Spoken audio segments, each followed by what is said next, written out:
te doy gracias, Señor, por tu misericordia y tu bondad.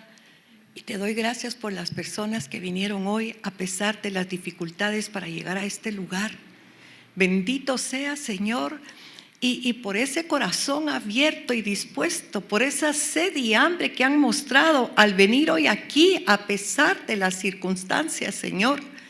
Yo te pido que te manifiestes con poder, que tu gracia descienda sobre cada uno de los que estamos hoy aquí, que tu gloria se manifieste poderosamente y que el Espíritu Santo se mueva con todo poder, autoridad y gobierno sobre la vida de los que estamos aquí y de aquellos que también, Señor, nos ven desde su casa o en el lugar donde se encuentren.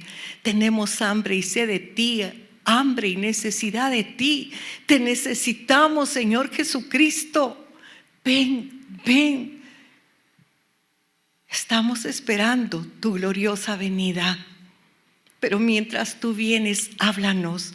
Mientras tú vienes, guíanos. Mientras tú vienes, dirígenos, Señor. Necesitamos oír tu voz, Espíritu Santo. Así que te pedimos que esta mañana te manifiestes, que esta mañana nos hables y que nos des ojos para ver, oídos para escuchar y un corazón para entender lo que tú nos dices. Danos como ora Pablo, Señor, por los de Efesios. Así oro esta mañana para que nos des sabiduría y conocimiento, Señor, y revelación en tu conocimiento, Padre, porque la necesitamos. Así que te ruego que hayan ángeles ministradores ayudándonos esta mañana a ministrar y que toques nuestros corazones de una manera profunda. Por Cristo Jesús nuestro Señor. Amén, amén y amén.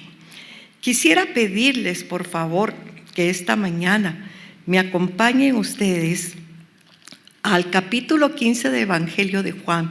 Yo sé que todos conocemos este pasaje bíblico y sabe que las personas que estamos aquí, todas conocemos al Señor.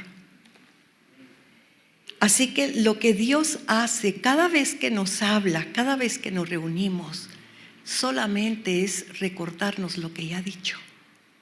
A veces las circunstancias de la vida hacen que se nos olviden las cosas que Dios ya habló.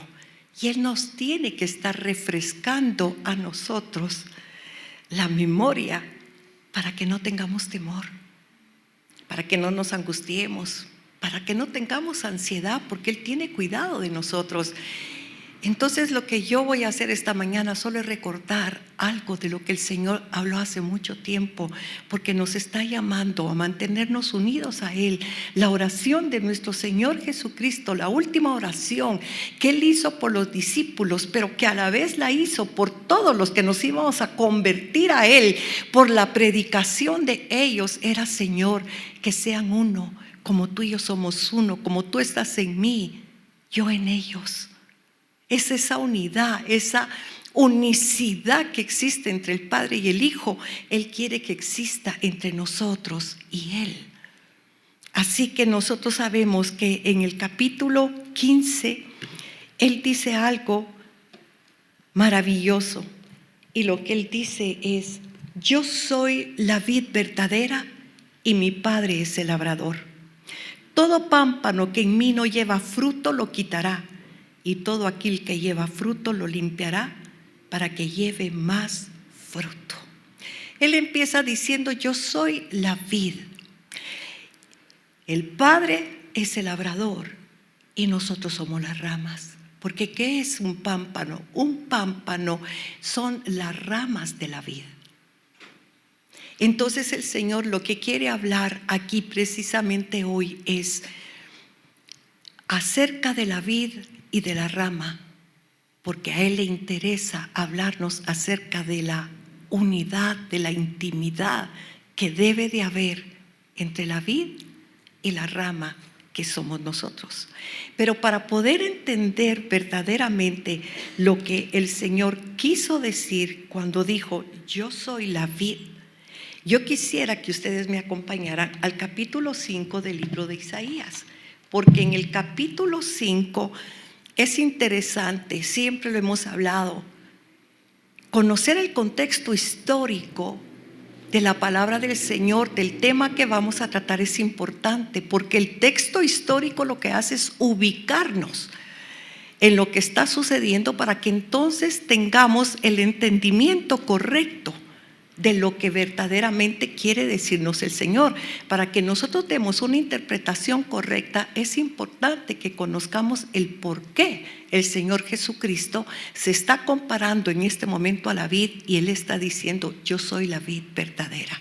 Recuérdense que cuando el Señor habla acerca de la vid, ellos estaban en la última cena y habían terminado de cenar y habían salido y ya iban de camino al Monte de los Olivos. Pero el Señor, desde que estuvo ahí, los empezó a preparar. Desde que estuvieron en el aposento alto, los empezó a preparar, porque Él sabía que era el último momento que iba a estar con ellos y tenía que dejarlos preparados para todo lo que iba a venir. Así que el contexto de este pasaje bíblico está dentro del momento en que Jesús va al Monte de los Olivos, porque sabe que va a ser entregado. Así que los quiere preparar y les quiere hablar. Pero cuando Él dice: yo soy la vid verdadera, nosotros tenemos que saber exactamente a qué se refiere. Y en el versículo 1 del capítulo 5 de Isaías, nosotros comenzamos viendo que dice la palabra del Señor: ahora cantaré por mi amado el cantar de mi amado a su viña. Tenía mi amado una viña y una ladera fértil. La había cercado y despedregado y plantado de vides escogidas. Había edificado en medio de ella una torre y hecho también en ella un lagar. Y esperaba que dieses uvas, y dio uvas silvestres. Ahora pues, vecinos de Jerusalén y varones de Judá, juzgad ahora entre mí y mi viña. ¿Qué más se podía hacer a mi viña que yo no haya hecho en ella? ¿Cómo, esperando yo que se diese uvas, ha dado uvas silvestres? Os mostraré pues ahora lo que haré yo a mi viña. Le quitaré su vallado y será consumida, aportillaré su cerca y será hollada, haré que quede desierta, no será podada ni cavada, y crecerán el cardo y los espinos, y aún a las nubes mandaré que no derramen lluvia sobre ella. Ciertamente la viña de Jehová de los ejércitos es la casa de Israel, y los hombres de Judá plantan deliciosas suya. Esperaba juicio, y he aquí vileza; justicia, y he aquí clamor. Entonces podemos darnos cuenta nosotros que está hablando el Señor exactamente quién es su viña. A través de esta parábola profética nosotros podemos entender exactamente de qué está hablando el Señor. Él está hablando que Él tenía una viña y vino y dice que preparó la tierra. Tenía la mejor tierra para darles y sembrar su viña. La cuidó, la limpió, la abonó, compró la mejor semilla para sembrar. Y Él estaba esperando que diera buenos frutos, que diera frutos dulces, frutos agradables, frutos que se pudieran comer. Pero resulta que después de un tiempo, cuando fue el tiempo en que llegó la cosecha, eran uvas agrias, ácidas. Y entonces Él le pregunta a la gente de Jerusalén, llega y les dice: hombres de Jerusalén, yo necesito hacerles 3 preguntas y necesito que ustedes me respondan estas preguntas. Y entonces viene y dice: ¿qué podía hacer a mi viña que yo no haya hecho en ella? Y está diciendo: juzguen entre mi viña y yo. Juzguen entre mi viña y yo y díganme qué más podía haber hecho. Luego viene Y vuelve a decir, estoy en el versículo 4, ¿cómo esperando yo que se diese uvas, ha dado uvas silvestres? Explíquenme. Les está preguntando a la gente de Jerusalén, explíquenme ustedes qué pasó, teniendo la mejor tierra, teniendo la mejor semilla, teniendo el mejor cuidado, habiendo levantado una torre para cuidar que no llegaran zorras, que no llegaran animales a destruirla. La cuidó mucho, y sin embargo, él esperaba lo mejor y no lo encontró. Cuando viene y se da cuenta que no es lo mejor, pronuncia un juicio sobre esa viña. Y entonces está diciendo en versículo 5, os mostraré pues ahora lo que haré yo a mi viña. Le quitaré su vallado, será consumida, aportillaré su cerco y será hollada. Oiga lo que está hablando. Haré que quede desierta, no será podada ni cavada, y crecerán el cardo y los espinos, y aún las nubes mandaré que no derromen lluvia sobre ella. Y aquí viene y nos explica quién es su viña. Y dice, ciertamente la viña de Jehová de los ejércitos es la casa de Israel, y los hombres de Judá, planta deliciosa suya. Esperaba juicio, y he aquí vileza, justicia, y he aquí clamor. Por esta parábola profética, nosotros sabemos que la viña a la que se está refiriendo el Señor es Israel. Ustedes saben que la mejor tierra se las dio a ellos, la tierra de pacto. Es una tierra bendita, es una tierra donde fluye leche y miel. Él le dio lo mejor a su pueblo, le dio lo mejor a su nación. Pero algo pasó en el camino que falló, y está diciendo, yo esperaba justicia. Mire lo que él estaba esperando de su pueblo, justicia. Pero ¿qué dice la palabra? Que reciben juicio y vileza. Eso fue lo que le dio, juicio y vileza.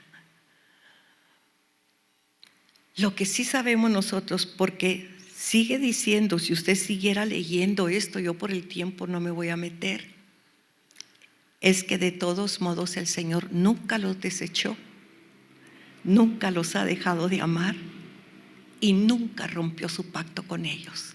Y de hecho dice aquí mismo la palabra del Señor que va a venir el día donde va a juntar a las 12 tribus de Israel para que estén nuevamente en la tierra de pacto, y van a ser gobernados por el Mesías en su segunda venida, porque Él ama a Israel, nunca ha dejado. A pesar de que hubo juicio, nosotros sabemos que el reino del norte fue el primero que el Señor sacó y lo llevó. Los sirios fueron los que los tomaron cautivos, y nosotros vemos que después fue Jerusalén, fue Judá, que fue llevado por Babilonia, ¿verdad?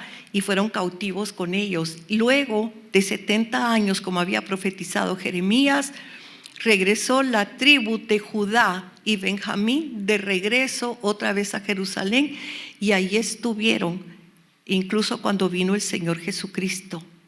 Sin embargo, nosotros tenemos que ver que cuando vino Juan el Bautista empezó a predicar y dijo algo tremendo. Cuando Juan el Bautista empezó a predicar hablando acerca de Jesucristo, él vino y dijo, el hacha está puesta a la raíz del árbol, y todo árbol que no dé buen fruto será desarraigado.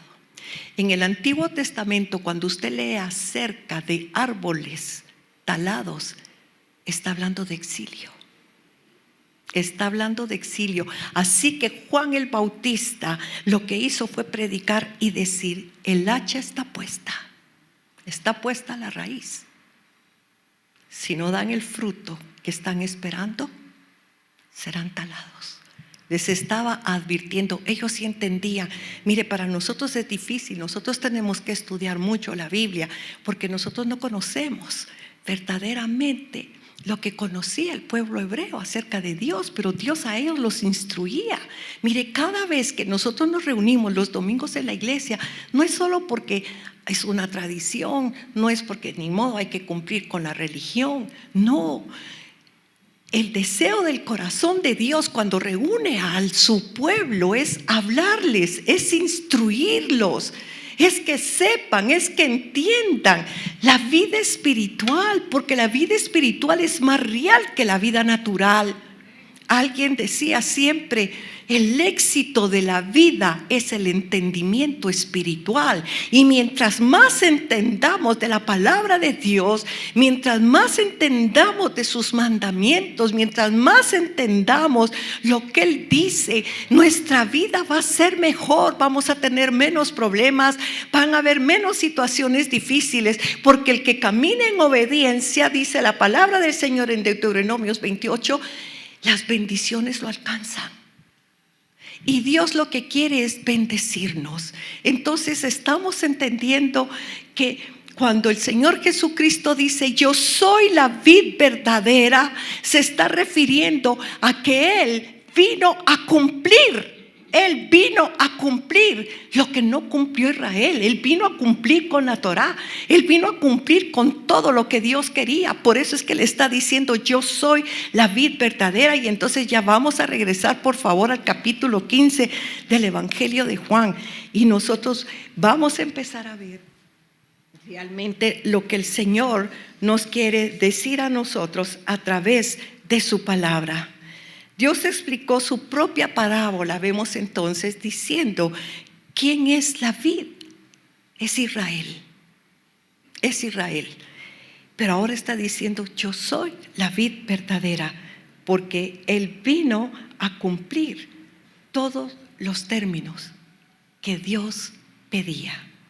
Entonces vemos nosotros que Él viene y dice, yo soy la vid verdadera. Así comienza. Jesús es la verdadera vid porque cumplió con lo que Dios tenía para Israel. Así que el lugar de Israel como pueblo lo cumple y lo llena el Señor Jesucristo. Por eso Él es la vid. Pero continúa diciendo el versículo 2, todo pámpano que en mí no lleva fruto lo quitará, y todo aquel que lleva fruto lo limpiará para que lleve más fruto. Aquí el Señor habla de dos tipos de personas, el que produce fruto y el que no produce fruto, o sea, el que verdaderamente es creyente y aquel que dice que es creyente, que cree que es creyente, pero por el fruto se conoce que no lo es, porque le está diciendo que hay quienes dan un buen fruto, pero hay quienes no lo dan. Pero Él está diciendo que el que no dé buen fruto, ¿qué va a pasar? Va a ser quitado. Va a ser quitado. Eso quiere decir que nosotros no podemos jugar a ser cristianos, mis amados. No podemos jugar con las cosas espirituales, porque las cosas espirituales marcan nuestra eternidad. Y acuérdese que aquí, a este mundo, aquí a la tierra, nosotros venimos a escoger nuestro lugar de eternidad. Entonces dice el versículo 3, ya vosotros estáis limpios por la palabra que os he hablado. Mire qué importante, vosotros estáis limpios por la palabra que os he hablado. En ese momento el Señor está hablando realmente lo que hace la palabra de Dios. La palabra de Dios limpia. La palabra de Dios restaura. La palabra de Dios transforma. La palabra de Dios cambia nuestra mente. Por eso es que dice Pablo que tenemos que renovar el espíritu de nuestra mente. Y la única manera de renovar el espíritu de la mente es conociendo la palabra de Dios. Nosotros conocemos lo que el mundo nos ha enseñado. Sabemos lo que la carne nos pide, lo que el enemigo nos dice, pero necesitamos conocer lo que Dios enseña, porque cuando nosotros tenemos la palabra de Dios en la mente y en el corazón, ahí vamos a estar firmes con Él, ahí vamos a estar unidos a Él, ahí vamos a ser uno solo con Él. Pero lo único que va a cambiar nuestra vida verdaderamente, que va a sacar todas aquellas cosas, todas aquellas mentiras que fueron sembradas en nuestro corazón, es conocer la verdad. La palabra es la verdad, así nos dijo el Señor Jesucristo, tu palabra es la verdad. Y eso es lo que nosotros tenemos que conocer. Así que viene en el versículo 4 y dice: permaneced en mí y yo en vosotros. Como el pámpano no puede llevar fruto por sí mismo si no permanece en la vid, así tampoco vosotros si no permanecéis en mí. La vid es la fuente y el sustento de la vida de las ramas. Mire lo que es la vid, la fuente y el sustento de las ramas. Las ramas se sostienen por la raíz que sostiene a la vid. Se alimenta por la savia que fluye por toda la vid. Así que nosotros somos sostenidos y alimentados por el Señor. Y Él está diciendo en su palabra que tenemos que permanecer en Él y que tenemos que permanecer como pámpanos, porque tenemos que llevar fruto. Nosotros no podemos dar fruto por sí mismo. Mire, yo no puedo venir y decir: yo quiero hacer esto, yo quiero hacer lo otro, yo quiero hacer por aquí, yo quiero hacer por allá. Cuando se ha dado cuenta que cuando usted trata de hacer algo por usted mismo, para el Señor, no funciona. Cuando hacemos algo en nuestra propia fuerza, cuando hacemos algo por nosotros mismos, nada funciona, nada sale bien. Él está diciendo: separados de mí, ustedes no pueden hacer nada, nada va a funcionar, nada va a salir bien. No van a poder tener la fuerza suficiente para levantarse. No van a tener el conocimiento suficiente para saber cómo resolver algo. No van a tener la sabiduría que viene de lo alto, porque acuérdese que la sabiduría humana, dice Santiago, que es terrenal y es diabólica, pero la sabiduría que viene de Dios, esa es la sabiduría que nosotros necesitamos tener, porque es la única sabiduría que va a mostrar la verdad de las cosas. Mire, yo no sé. Él dice que nosotros tenemos que producir fruto, el fruto que Él quiere. ¿Sabe cuál es nuestro problema? En cierta forma, que siempre que nosotros hablamos del fruto de Dios, estamos pensando en Gálatas 22, cuando dice que el fruto del Espíritu es fe, amor, fortaleza, templanza, dominio propio. Y por supuesto que ese fruto hay que producirlo. La palabra lo dice y el Espíritu nos ayuda a irlo desarrollando. Por eso es que nos limpia el Señor. ¿Por qué? Porque va a ir tratando con nuestro carácter, porque va a ir tratando con nuestros pensamientos, porque va a tratar con nuestras actitudes.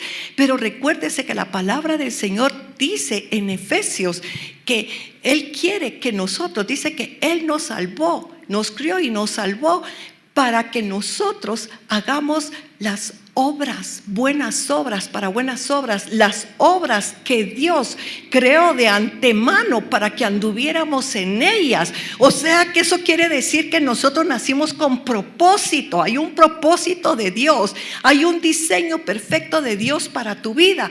Y cuando Él hizo ese diseño, Él puso ahí, cuando Él te formó con dones naturales y dones espirituales para comunicarte con Él, dones espirituales para servirlo a Él, pero también te dio dones naturales para que cumplas tu destino aquí en la tierra.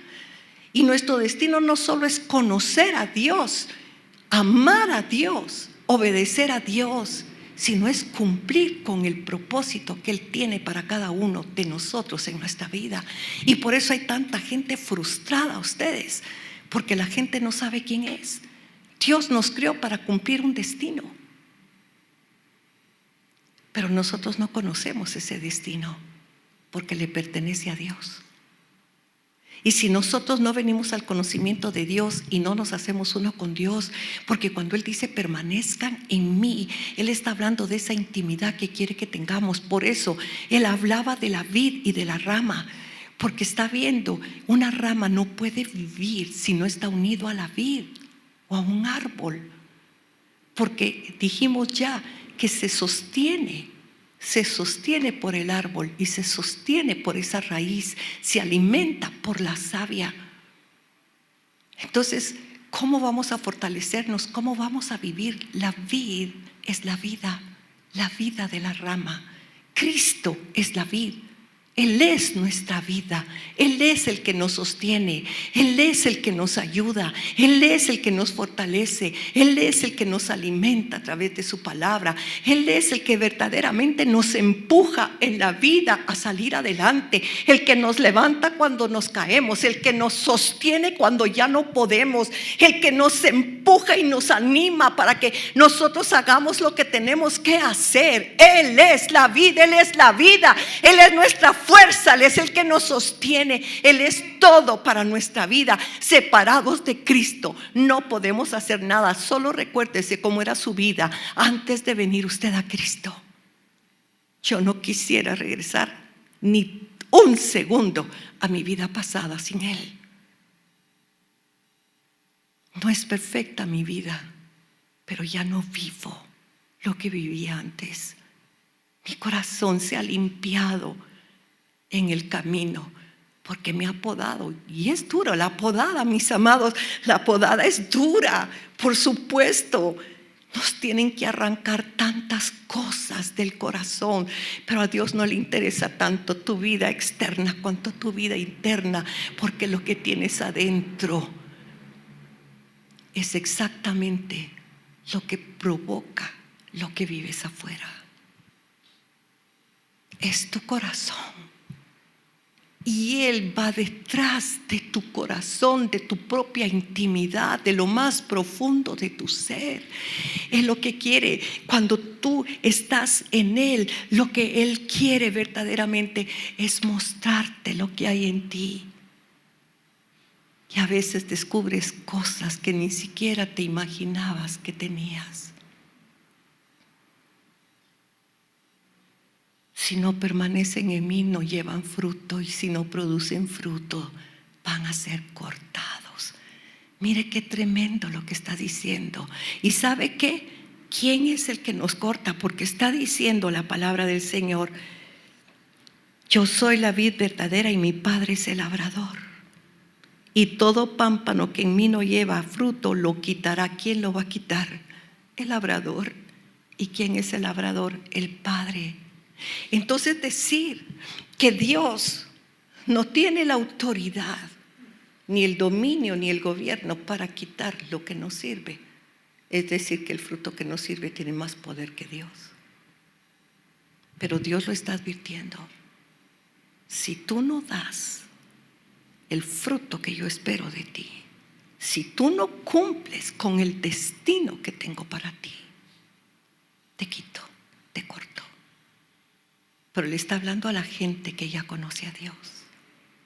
Y lo tremendo que nosotros podemos ver, que dijimos que está hablando de personas que producen fruto y personas que no producen fruto. Estamos hablando de dos clases de personas. Personas que luchan, que se esfuerzan por salir adelante y cumplir los propósitos de Dios para su vida. Pero estamos viendo de gente que no le interesa. Va a la iglesia, escucha la palabra, pero no le interesa. Va de una forma religiosa. Va porque hay que cumplir. Va porque lo llevan, pero no tiene el mayor interés porque el Señor meta la mano y lo transforme. Cuando Dios nos llama a su camino y a permanecer en Él, no nos está llamando por un capricho, nos está llamando porque quiere una transformación en nuestras vidas. Pero hay gente que no le interesa ser transformado por el Señor. Hay gente que busca los favores de Dios, pero no busca lo que Dios verdaderamente tiene para nuestra vida. Y Él está diciendo: permanezcan. La palabra permanecer, la palabra, fíjese cuando Él dice que aquellos que producen fruto, Él los va a limpiar para que den más fruto. Y la palabra limpiar, dice limpiar. Dios quita todas las cosas en la vida del creyente que le impiden llevar fruto en abundancia. Hará lo que sea necesario para arrancar todo pecado y todo obstáculo que frustre la vida espiritual, que no nos deja cumplir nuestro destino en Él. Él va a hacer todo. Cuando usted viene de verdad al Señor y usted le dice: Señor, aunque duela, límpiame. Aunque duela, pódame. Aunque duela, transfórmame, cámbiame.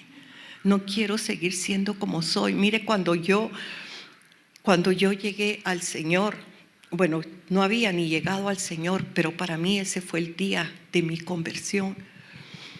Yo estuve buscando durante muchos años. Yo tenía un vacío existencial en mi corazón terrible, causado por tantas cosas que vivimos, y mi papá se desapareció muchos años de nuestra vida. Y eso causó un vacío en mi corazón. Y yo me acuerdo que yo de verdad dije: no puede ser que la gente haya nacido para sufrir. Tiene que haber una respuesta en la vida y yo la voy a encontrar. Mire, yo tenía 14 años cuando dije eso, porque fue cuando mis papás me fueron a dejar a la casa de mi tía. Ese día me quedé sin papás, me quedé sin hermanos, me quedé sin nada. Teniendo todo, me quedé sin nada. Pero eso fue lo que yo pensé. No puede ser. Y dije: Dios no existe, porque si Dios existiera o fuera amor, no permitiría que las familias se separaran, que la gente sufriera. Y ese era el sentimiento que yo tenía contra Dios. Me enojé con Dios, me peleé con Dios y empecé a buscar por mí misma mi propio camino. Pero la Biblia dice que hay caminos que parecen rectos, pero que realmente son caminos de muerte, porque destruye. Y yo andaba en esos caminos. Yo fui a la universidad porque quería ser una mujer profesional, trabajar, hacer plata, viajar. En mis planes no estaba casarme, no estaba nada. Yo quería vivir mi vida a mi manera. Pero usted sabe lo que pasa cuando uno quiere vivir la vida a la manera de uno. Hay fracaso, hay fracaso, y hay fracaso, y hay dolor, y hay decepciones, y pasa de todo. Al final paré metida en un curso de parapsicología, y al principio qué lindo, qué novedoso, qué todo, pero cuando venimos a sentir con mi esposo, esa cosa era espiritismo, y empezamos a tener experiencias espirituales terribles. Y un día yo me sentía que me volvía loca. Yo estaba muy mal espiritualmente, estaba mal, empezaron a pasarme cosas paranormales, y un día no estaba mi esposo ni mis hijos. Él había salido, hasta la joven que me ayudaba se había ido con él para cuidar a los niños, así que me quedé solita en la casa. Pero yo tenía ataques de pánico, yo tenía TOC. Bueno, usted no se imagina qué fea era yo y todo lo que había adentro de mí, de todo lo que me contaminé en tanto camino que yo anduve. Y entonces ese día me tiré al piso y empecé a llorar, pero a gritos. Gritaba, lloraba gritando, y grité y dije: Dios, yo no sé si existes o no existes. Te he negado tanto que ya no sé si eres verdad. Pero si tú existes, yo sé que la única persona que me puede sacar de donde estoy eres tú. Y si no me vas a sacar, yo te pido que me muera hoy, porque yo no puedo seguir viviendo como estoy. Estoy destruyendo mi vida, estoy destruyendo mi matrimonio, estoy destruyendo a mis hijos. De verdad, yo lo estaba destruyendo todo, de lo mal que estaba emocionalmente. Yo no me había dado cuenta, yo no sabía que habían heridas en el corazón, yo no sabía que había traumas tremendos que me hacían ser lo que yo era, que todo mi pasado me había alcanzado y me estaba destruyendo, pero no solo a mí, estaba destruyendo todo lo que estaba a mi alrededor. Y así que yo gritaba y le decía: si no me vas a sacar, llévame, pero yo no puedo seguir viviendo así. Y empecé a llorar y le dije: Señor, yo tuve que haber hecho algo muy malo. Sé que tuve que haber hecho algo muy malo porque tengo mucho miedo. Y a mí me han dicho que el miedo no viene de ti, y yo tengo demasiado miedo. Tengo temor, tengo esto, tengo otro. Yo empecé a hablarle todo lo que yo sentía. Y yo sé que pequé, pero no sé qué pecado cometí. Le decía: pero sé que tuve que haber pecado y mucho, pero perdóname, perdóname. Mire, yo no me di cuenta que realmente lo que estaba haciendo con mis propias palabras palabras era haciendo lo que dice Segunda de Crónicas 7:14. Si mi pueblo sobre el cual mi nombre es invocado se arrepintiere de sus pecados, buscara mi rostro, me pidiera perdón, se humillara delante de mí, yo lo perdonaré y sanaré su tierra. ¿Qué tierra? Esta tierra. Cuando Jesús habló de la parábola del sembrador, Él dijo que la tierra es el corazón del hombre, que la semilla, la buena semilla es la palabra de Dios. Así que solo la palabra de Dios, y Él dice permanezcan en mí y en mi palabra, solo la palabra de Dios puede producir un buen fruto. Yo no producía buen fruto y estaba contaminando a los que estaban conmigo. Lloré tanto ese día, ustedes, pero algo pasó. Por primera vez tuve paz en mucho tiempo. De ahí me invitaron ya a ir a un retiro y así empecé a conocer al Señor y mi vida cambió. Me tuvo que podar. He pasado muchas podadas. Ha dolido, pero estoy de pie. Ha dolido, pero testifico de ese Dios verdadero, de ese Dios de gloria, de ese Dios de misericordia, de ese Dios que está diciendo te voy a limpiar porque te voy a transformar. Te voy a limpiar porque te voy a cambiar. Te voy a limpiar porque te voy a llevar al destino que el Padre tuvo para ti desde el principio. Eso es lo que quiere Dios, pero dice permanezcan en mí, permanezcan en mí. Y si nosotros leemos la Biblia, verdaderamente de lo que está hablando la palabra de Dios es la permanencia. Si ustedes miran el versículo 4 dice permanece en mí y yo en vosotros. Como el pámpano no puede llevar fruto por sí mismo si no permanecen en la vid, así tampoco vosotros permaneceréis en mí. Mire lo que dice el 5, yo soy la vid y vosotros los pámpanos, el que permanece en mí y yo en él, este lleva mucho fruto. Mire el versículo 6, el que en mí no permanece será echado fuera. Mire el versículo 7, si permanecéis en mí y mis palabras permanecen en vosotros, pedid todo lo que queréis y os será hecho. Versículo 9, como el Padre me ha amado, así también yo os he amado, permaneced en mi amor. Versículo 10, si guardaréis mis mandamientos, permaneceréis en mi amor, así como yo he guardado los mandamientos de mi Padre y permanezco en su amor. ¿Cuántas veces vemos que está escrito la palabra permanecer? En 10 versículos, 10 veces. Y hemos hablado muchas veces que cuando una palabra o una frase se repite muchas veces en un pasaje de la Biblia, se le llama frase clave o versículo clave, porque eso es exactamente de lo que está hablando el Señor. Eso es lo importante. Eso es lo importante. Y Él está diciendo permanezcan, permanezcan. La permanencia es lo que verdaderamente hace que nuestra vida cambie y produzcamos el fruto que Dios quiere. La palabra permanecer está hablando de la intimidad que nosotros tenemos que tener con nuestro Señor.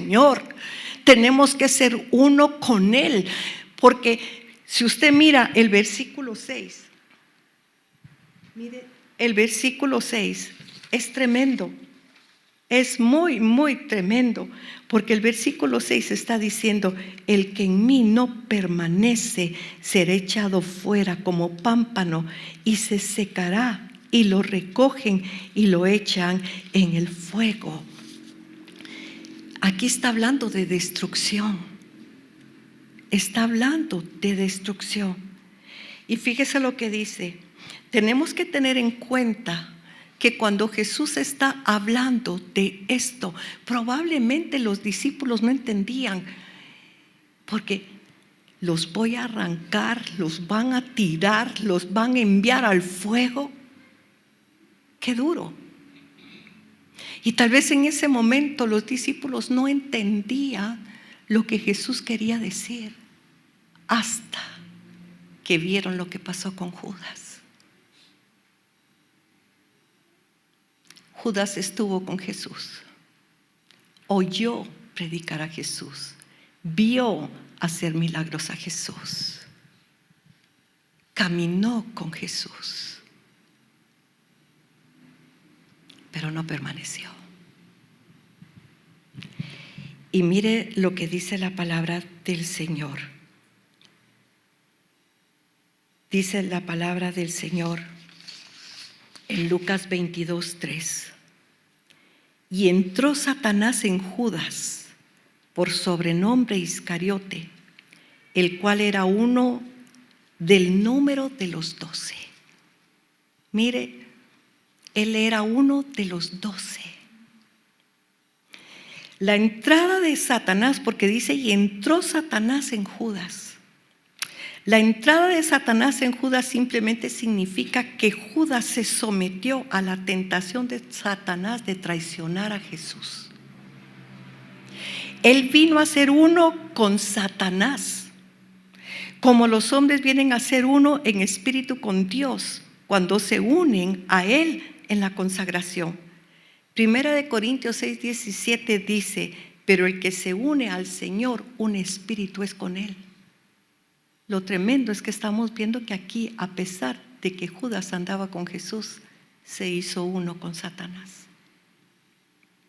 Él permaneció en Satanás, no en Cristo, siendo uno de los 12. ¿Se puede imaginar lo que puede pasar con cualquier otra persona de nosotros? Y nosotros tenemos al Espíritu adentro, que nos redarguye, que nos instruye, que nos enseña la verdad. Y aún así hay gente que ha endurecido su corazón. Pero Jesús nos está advirtiendo, Jesús nos está diciendo, permanezcan en mí. Y la palabra permanecer, mire, la palabra permanecer es importantísima, porque la palabra permanecer quiere decir morada, quiere decir unido. Mire lo que significa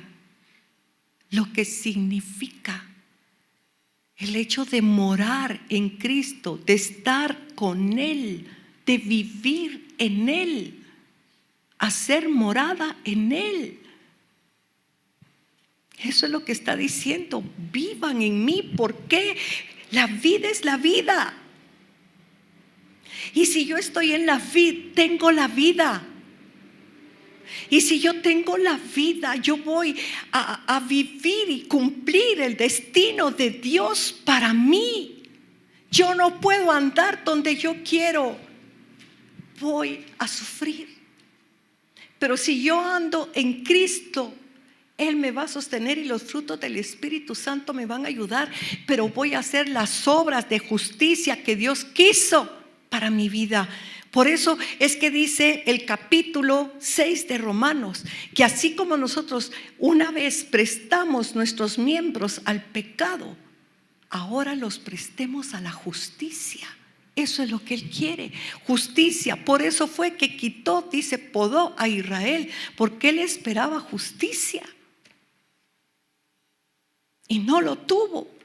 Él quiere que seamos justos. Mire, tal vez hemos cometido los peores pecados de la vida, pero al venir a Cristo Él nos perdona. Su sangre nos lava. Su sangre nos purifica, su sangre nos santifica y nos lleva al Padre. Quiere decir que nuestro pasado es borrón y cuenta nueva. Nos da otra oportunidad.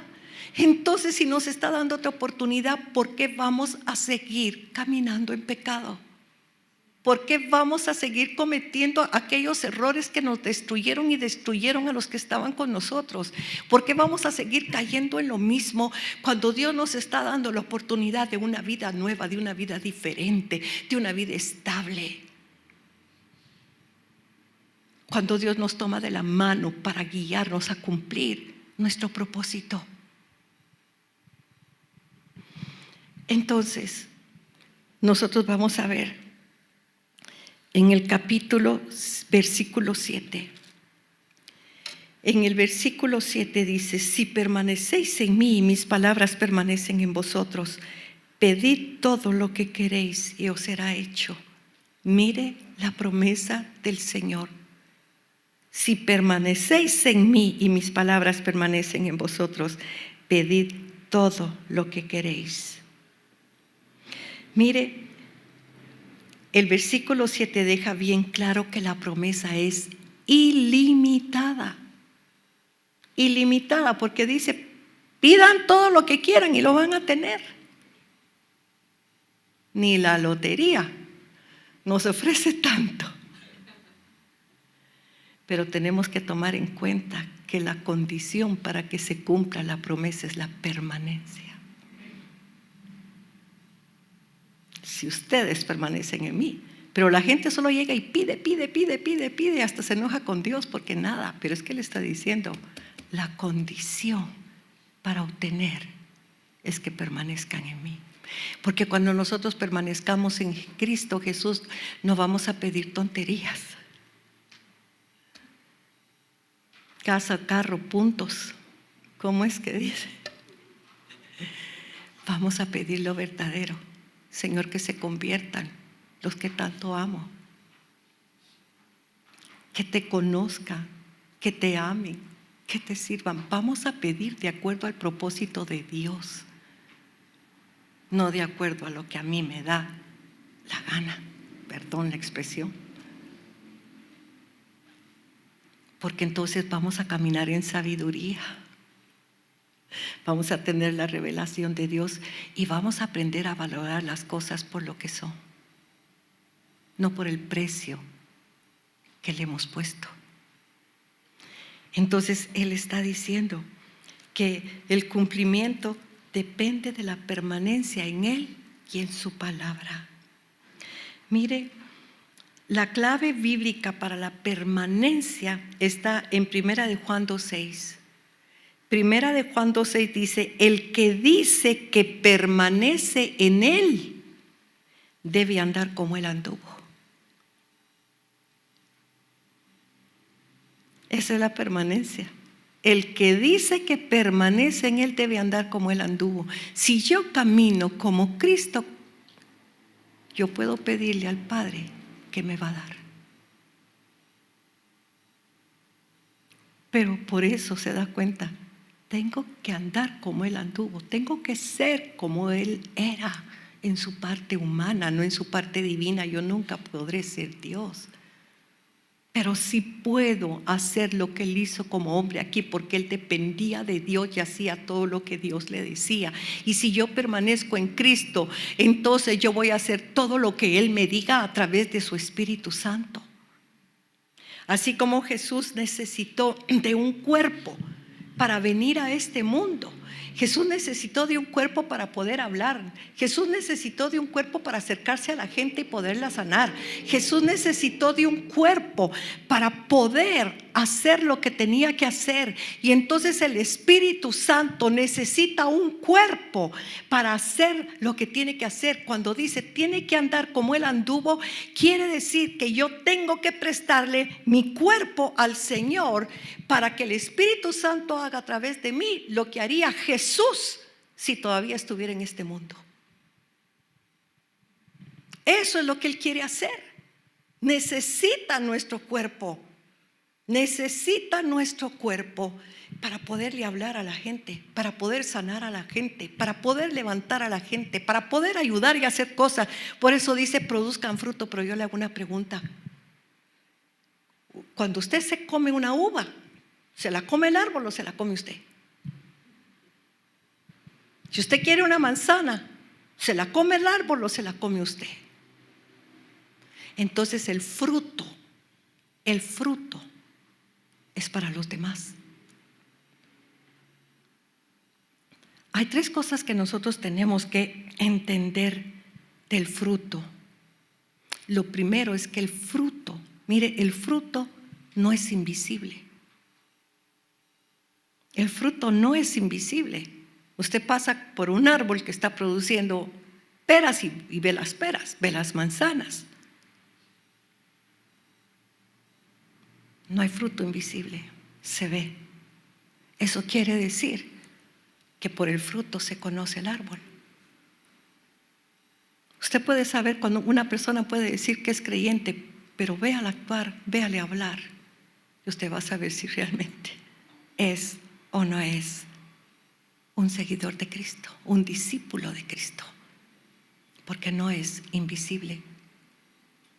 Y el fruto siempre va a ser para darle a los demás. El fruto de lo que hay en usted es lo que los demás no solo van a ver, van a tener. Y fíjese que algo importante del fruto, usted va a saber cuando produce buen fruto, cuando la gente quiere comer de lo que usted tiene para darles.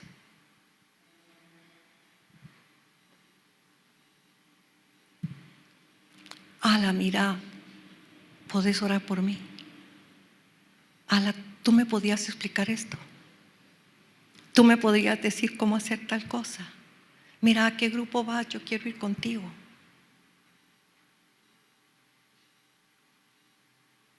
Pero si nosotros no mostramos a Cristo y más bien la gente no quiere conocer a Cristo por nuestra actitud y nuestro comportamiento, nos estamos secando y vamos a ser cortados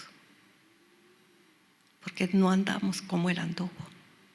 La gente que lo seguía quería conocer a Dios, a ese Dios del que Él predicaba, a ese Dios del que Él hablaba, y Él está buscando gente que quiera conocer a ese Dios maravilloso, a ese Dios bueno, a ese Dios misericordioso que envió a su Hijo Jesucristo a salvarnos. La gente quiere tener al Espíritu Santo. Cuando ven a un verdadero creyente haciendo las cosas, está diciendo que nosotros vamos a producir fruto. ¿Por qué? Porque en el fruto es donde se ve el poder de Dios, es donde se mira el poder del Espíritu Santo. Nosotros a veces ni cuenta nos damos del fruto que producimos porque el fruto es de Él. Pero yo les quiero dar un testimonio. Aquí está mi esposo y está Víctor. Yo ya lo di una vez hace mucho tiempo, pero ellos son testigos del testimonio que les voy a contar. Hace muchos años teníamos un grupo de matrimonios que dirigían Helen y Víctor. Estábamos en ese grupo. Y entonces uno de los del grupo era diciembre, cerca de Navidad, y entonces él dispuso que fuéramos a la zona 18, donde están todas las personas ahí recluidas, y que hiciéramos un almuerzo, que llegara el pastor a predicar y tener un servicio para todos los cristianos que estaban en ese lugar. Lleno de gente cristiana. Y entonces las mujeres fuimos para ayudar a servir el almuerzo y darlo, los hombres para ministrar y el pastor para predicar. Y llegamos. Pero en cuanto entramos, se acercó una persona y me dijo: tú aquí no vas a predicar porque sos mujer y en este lugar solo los hombres pueden ministrar hombres. Y le dije: no te preocupes, yo vine aquí para servir comida. Le digo, el pastor fue el que vino para predicar. La cuestión es que ya estaba por terminar de predicar, ¿verdad? Alabamos un rato, predicó el pastor, y cuando él ya iba a terminar, el Señor me dijo: prepárate porque vas a hablar. Y yo le digo: Señor, yo aquí no puedo hablar porque es un lugar de hombres y me dijeron que aquí solo los hombres ministran hombres. Y el Señor me dice: ¿quién te dijo eso? Tú vas a hablar. Y entonces fui con el encargado, el que organizó todo, y le dije: ay, mira, fíjate que pasa tal cosa. Y le conté que me habían dicho que yo no podía hablar, pero que el Señor me estaba diciendo que pasara. Y me dijo, y cuando le digo: es que me dijeron que yo no podía hablar. ¿Quién te dijo eso? Y entonces no le dije quién, ¿verdad? Y me dijo: tú hablas y el Señor te está mandando a hablar. Y todavía sí fui con el pastor porque yo quería estar segura, ¿verdad?, que sí iba a poder hablar. Y cuando le digo al pastor: es que me dijeron que yo no puedo hablar. ¿Quién te dijo eso? O sea, y a Dios, el organizador y el pastor me hicieron la misma pregunta. Y entonces me dijo, tú vas a pasar. Y le dije, entonces ora por mí, porque hasta ese momento el Señor solo me ha dicho, vas a pasar, pero no me había dicho qué iba a decir. Por eso yo quería estar segura. Y cuando oró el pastor por mí, pasó al frente, el Señor me recordó el testimonio de un hombre que yo escuché en la prisión. Él era un trompetista y él estuvo preso mucho tiempo en Estados Unidos porque él abría cajas fuertes en los bancos. Entonces él tenía cadena perpetua. Y estando un día en el patio de la prisión, tocando su trompeta, dice que él empezó a gritar, Jesús, sácame de aquí, sácame de aquí. Tiró la trompeta y gritaba como loco, desesperado, que creyeron que algo había fumado, tomado, y lo agarraron y lo metieron en Bartolina.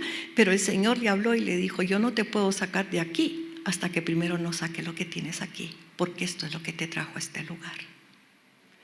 Entonces yo les conté el testimonio de este hombre, y cuando yo estaba hablando, uno de los internos de ahí de la zona 18 empezó a gritar, Jesús, sácame de aquí, sácamelo de aquí, le gritaba, y otros empezaron a gritar igual. Y cuando empezaron a decir así, el Señor me dijo, tócalos. Entonces yo me bajé y toqué al primero y no pasó nada, pero toqué al segundo y se fueron, se cayeron todos al piso.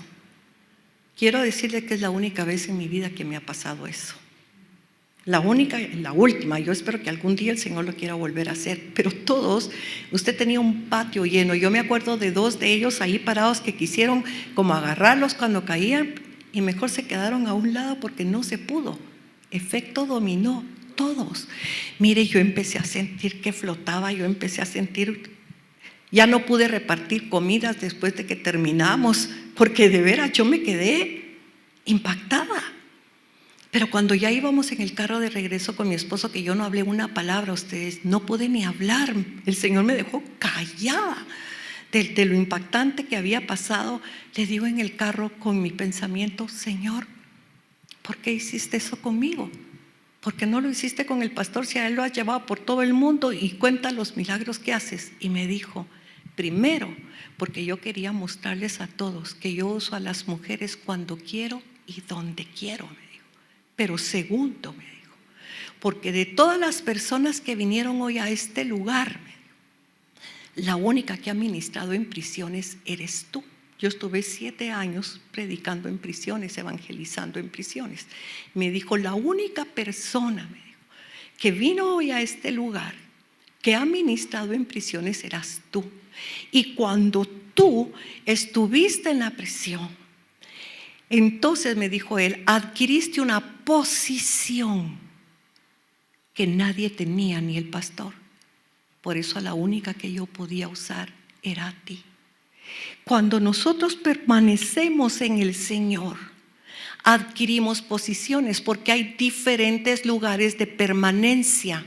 Hay diferentes lugares de permanencia, y en la medida que nosotros permanecemos va a llegar un punto donde hasta nos vamos a sentir secos. Señor, pero si yo oro, yo me levanto, yo te busco y no te encuentro, ¿qué pasa? Porque nos quiere subir de posición, y así nos lleva de posición en posición, de gloria en gloria, de victoria en victoria, nos va subiendo. Y llega un momento donde el Espíritu Santo, donde tú estés, te va a usar. Tú ni siquiera lo vas a saber. Yo ese día llegué a repartir comida. Nunca me imaginé, hasta me dijeron, aquí no vas a predicar. Pero el Espíritu Santo tenía otra cosa. Y mire, la permanencia mía fue haber estado 7 años en prisiones predicando. Yo no sabía que era Dios poniéndome en una posición para algo que Él quería hacer un día. Y Dios, nosotros no sabemos lo que Dios quiere hacer a través de nosotros. Y por eso está diciendo, permanezcan en mí.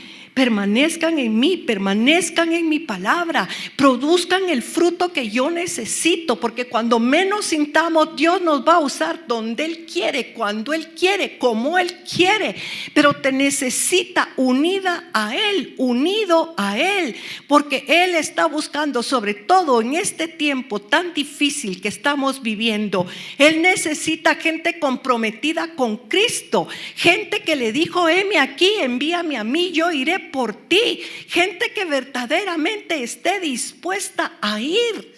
No gente que busque a Dios para que le haga favores, sino gente que tenga entendimiento espiritual, que tenga renovado el espíritu de la mente, que pueda comprender lo que Dios quiere de nosotros. La misma tierra, dice la Biblia, que está gimiendo, esperando la manifestación de los hijos de Dios. Quiere decir que la tierra necesita que Dios nos use para sanarla.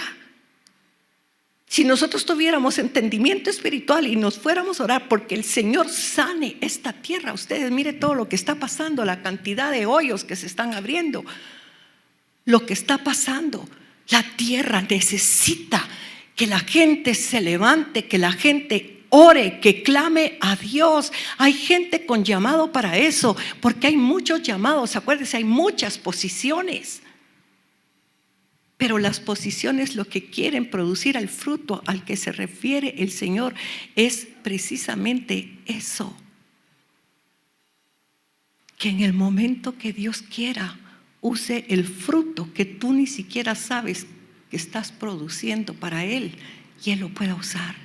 A saber cuánta gente en tu casa cambiaría si tú permites que Dios produzca el fruto que necesita producir en ti.